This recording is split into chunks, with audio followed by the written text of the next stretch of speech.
ఉద్యోగం చేసుకుంటున్న ఓ వ్యక్తి తన ఇంటి ముందు ఆడుకుంటున్న 5-6 కుక్క పిల్లలకి ప్రతిరోజు బిస్కెట్స్ తినిపిస్తుంటాడు. ఓ రోజు ఆఫీస్ నుంచి ఆలస్యంగా ఇంటికొస్తాడు. ఇంట్లోనేమో ఆ కుక్క పిల్లలకు తినిపించే బిస్కెట్లు కూడా అయిపోతాయి. మధ్యరాత్రి కదా, షాపులు కూడా మూసేసుంటాయి.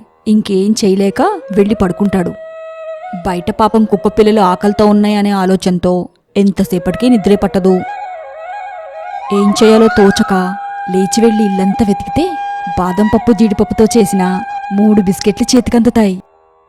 సర్లే, ఒక్కోదానికి సగం బిస్కెట్ అన్నా తినిపించొచ్చు అన్న ఆలోచనతో అతనెళ్ళి తలుపు తెరిచి చూస్తే అక్కడేమో ఒకటే కుక్కపిల్ల కనిపిస్తుంది.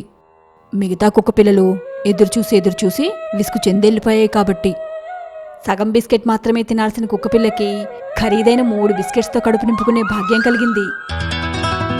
మనిషి జీవితంలో కూడా ఇదే జరుగుతుందిరా. ఇంట్లో ప్రతిరోజు దేవుడికి పూజ చేస్తున్నాడు, గుడికెళ్ళి దండాలు పెట్టుకుంటున్నాడు. కానీ సరిగ్గా దేవుడు కరుణించే టైంకి ఓపిక కోల్పోయి వెనుదిరుగుతున్నాడు.